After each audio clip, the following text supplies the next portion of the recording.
New Mind itu apa sih? Pertanyaan ini muncul kebanyakan dari sahabat yang baru bergabung dengan channel Bossman. Istilah New Mind aslinya hanya pembeda dari cara berpikir pejabat pemerintahan yang berkuasa dan politikus yang selama ini memainkan perannya di kancah nasional dalam 15 tahun terakhir. Orba sudahlah, dilupakan. Jangan pernah beri peluang Orba bangkit lagi. Itu usang. Pemikiran reformasi 1998 ternyata juga tidak membuat bangsa Indonesia menjadi negara superpower dalam 20 tahun ini. Dan politik parlementer saat ini hanya membuat politikus serta penguasa serta oligarki yang bermain yang menjadi kaya dan menjadi makmur. Rakyat kebetulan pinter muterin ekonomi di bawah. Ya, faktanya dari dulu rakyat memang autopilot. Semua ini tidak akan pernah membuat Indonesia berdaulat penuh. Tidak akan bisa membuat Indonesia menjadi negara superpower mengendalikan dunia. Tidak akan. Karena itulah berpikirnya politikus dan pejabatnya hanya membuat rakyat sekedar menyambung hidup, ada makanan di piring rakyat. Beda dengan New Mind. New Mind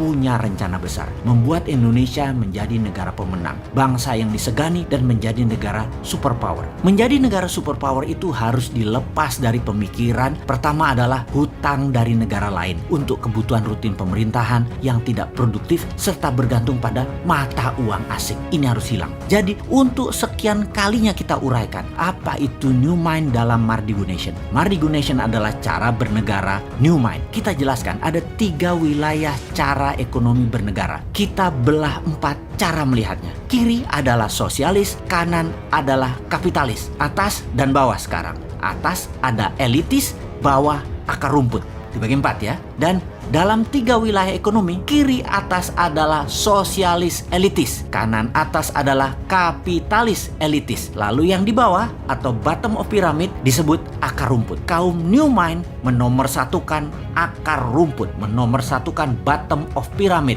menomorsatukan buruh, menomorsatukan pebisnis UKM, menomorsatukan petani dan nelayan. Problem akar rumput yang paling mendasar adalah tidak melek keuangan dari accounting system, finance hingga payment system, pembiayaan dan peminjaman. Financial literacy-nya harus ditingkatkan, kesadaran kemakmurannya harus di-upgrade. New Mind itu melihat BUMN itu sebagai threat atau ancaman. Karena itulah BUMN kaum sosialis elitis. Karena kebijakan BUMN sering menekan UKM dan malah berkompetisi dengan UKM. Harusnya BUMN itu berkompetisi dengan korporasi besar asing dan pendapatnya harusnya terbanyak dalam mata uang asing terutama dolar. Itu harusnya BUMN banyak dapat dolar. Namun faktanya BUMN malah jago impor alias bukan pahlawan devisa. Penghasilannya rupiah dan memakan pasar UKM. Namun secara politik BUMN bisa dijadikan para penguasa sebagai cash mesin dalam tanda petik oleh penguasa dan alat tekan oposisi. Pemiskinan orang atau pengayaan kelompok tertentu bisa diatur demikian. Jadi ketika New Mind mendapatkan kepercayaan rakyat, BUMN dari 800 tinggal 20 kali. Yang kedua, terlihat New Mind itu anti oligarki atau kapitalis elitis kanan atas. Benar, saat ini sejak Orde Baru hingga sekarang oligarki berkuasa penuh. Bahkan pembiayaan seperti bank, uangnya terbanyak ke mereka. Untuk kaum kapitalis elitis, untuk para oligarki, dananya diambil dari akar rumput. Uangnya buat elitis, buat kanan atas, juga buat kiri atas. Sementara akar rumput kalau meminjam bunganya besar, harus ada jaminan. Jaminannya bisa 2 kali lipat dari nilai pinjaman.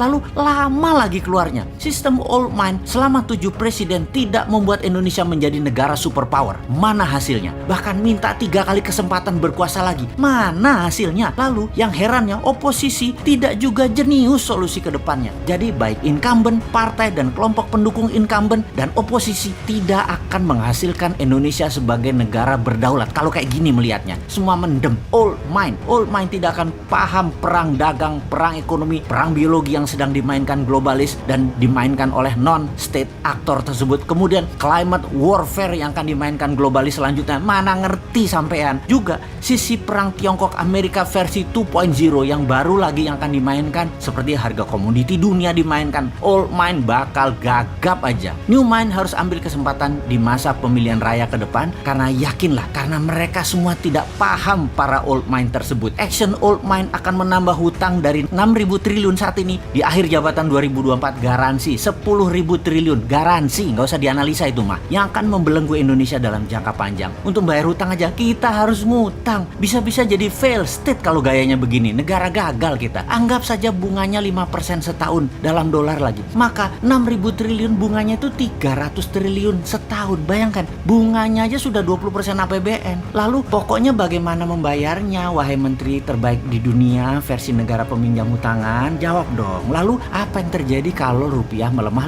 5% setahun? Itu nggak ngejar lo bayar hutangnya. Jadi sebagai pemerakarsa New Mind, Mardi Gunasion seorang bosman fokus di dua hal sebagai bukti New Mind bukan teori. Pertama, pembiayaan UKM melalui urun dana, di mana Santara adalah perusahaan bosman yang akan membuktikan bahwa kekuatan akar rumput lah yang bisa membuat Indonesia berdaulat. Kemudian sistem pembayaran menggunakan platform dinaran, di mana rupiahnya anti inflasi dengan underlying emas, dan emasnya bisa diberikan atau dipindahkan sesama akun dinaran. Ini sistem pembayaran yang menarik, ini alat tukar yang menarik. Semua ini adalah bagian dari kontribusi New Mind terhadap sistem ekonomi agar membuat Indonesia berdaulat. Bayangkan, ketika New Mind berkuasa, sistem dinaran akan diambil alih oleh pemerintah, masuk ke dalam sistem. 100% diambil pemerintah dan milik pemerintah. Lalu rupiah dicetak 6.000 triliun dengan jaminan emas yang masih di gunung yang akan diproduksi dalam 10 tahun ke depan. Gunung-gunung milik negara, milik rakyat. Asetnya dibuat bahan baku dari tabungan metal, penjamin terbitnya uang cetakan tadi. Kedaulatan Indonesia akan menjadi meningkat 2 kali lipat hanya dalam 1 tahun. Jadi dinaran dan Santara adalah contoh atau etalase dari konsep New Mind untuk menjalankan ekonomi bernegaranya. Semoga diterima masyarakat dan para sahabat semua kaum akar rumput. Anda menerima dua sistem ini. Kita segera batasi elitis. Kita utamakan ekonomi akar rumput.